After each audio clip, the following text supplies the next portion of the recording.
All right, hello, wine drinking people. It's time for more of what I've had to drink yesterday. And you know, we are just making a tear through the world's greatest wines in 2012.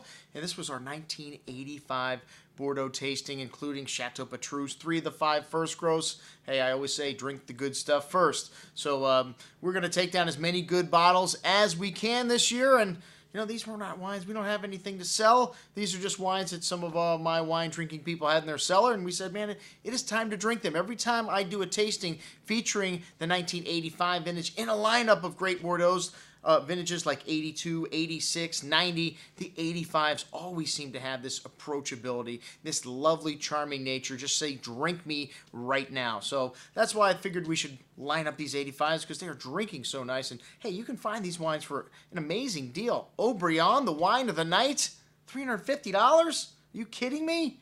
The new release in this wine's like $600. This wine is drinking at or near its peak right now. It just doesn't make sense to buy the new releases of Bordeaux, does it? Okay, well, you know, you're always going to get extra at one of our Wine Watch events. And, well, we started out with a little Champagne Henriot, the Brut Souverain, which is very nice, become one of our best-selling wines in the store. But it was a special night, so we opened up a little Lanson Noble Cuvée 2000 as well. And one of the things you notice about this wine, it definitely had a little more richness, a lot more of that toasty, biscuity, almond, really lovely complexity in this wine. And I just let this wine open up until the end of the night and tried it all night long, just continued to gain. One of the things people don't realize about great champagnes, they need time to open up just like great wines. And you know, this year, I've been leaving the wine in the glass, about this much of it or a little less, to the next day. And I have to say the best wine has shown even better on the second day. And some of the wines getting a grade up, some of the wines getting a grade down. We started out with the La Rosée, a famous Saint-Emilion property, a small property, 10 hectares.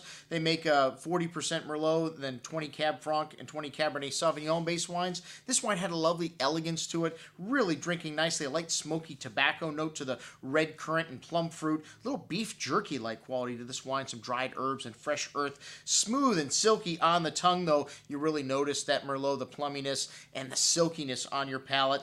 Really drinking nicely right now. Had that smoky and beef jerky quality on the finish. The second day still quite smooth, still really balanced. An excellent bottle of Bordeaux, drinking at its peak. The 1985 Sociando Malais, one that got downgraded the next day. This wine, well, one of the most famous properties and maybe a case for the 1855 classification not being 100% credible. This wine probably should have been included in it. And, well, it's 55% Cabernet, 40% Merlot with a little Cabernet Franc and Petit Verdot in the blend here.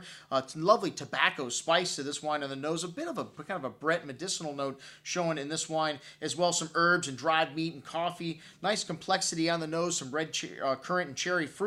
Smooth and silky on the tongue. Really nice peppery, spicy note to the finish. The dried herbs and tobacco. It's maybe a little drying up the fruit at the end. And really the second day you notice this evolution, a little more dried tobacco spice, dry tannins on the finish. Maybe the fruit drying out in this wine a little bit. Very good, but time to drink up the 85 Sociando Malais. 85 Petrus. All 3 of these wines unclassified. How could one of the greatest, most expensive wines in Bordeaux be unclassified? Well, Pomerol has never been classified.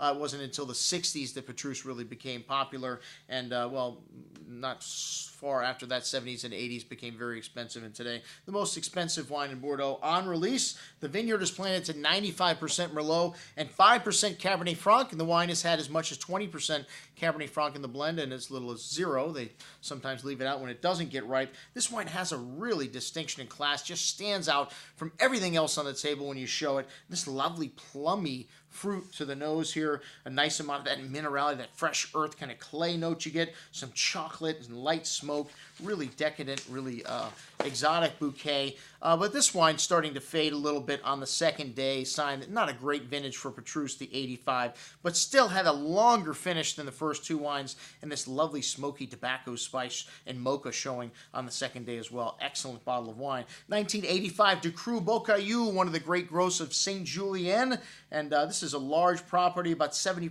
Cabernet and 30% Merlot in the vineyards. There was once some Cabernet Franc and Petit Verdot, but I don't think there's any in this wine anymore. But a really dark currant and cherry fruit on the nose with a smoke and gravelly minerality, fine herbs and graphites. Had a lot of density and richness on this wine and really continued to open up on the second day. Cedary character coming out on the nose, a little bit more pronounced, showing some black pepper spice on the finish, and lovely concentration and richness. Most excellent juice, one of the wines of the night. And then the Haut-Brion. This wine, just incredible. Haut-Brion always has this smoky, kind of tobacco-y, cedary note on the nose. This wine really stood out from the moment I opened it up, but this cigar box spice just kind of grew. And the second day had this like barnyardy character to it in addition to all these other aromas, and still had lovely red currant berry fruit. Really nice concentration and richness in this wine. Like I said, on the second day, killer. Well, we upgraded the score a little bit because, you know, anyone that gets this much better just after sitting in the glass like this for a day, definitely killer in my book. Chateau Margaux.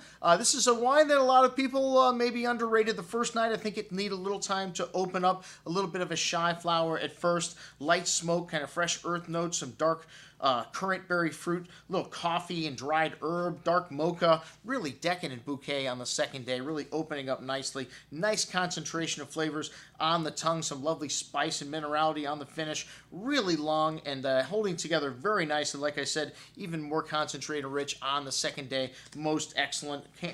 Candidate for wine of the night? Well, there seems to be a lot of them on the table here. Côte d'Estrennel.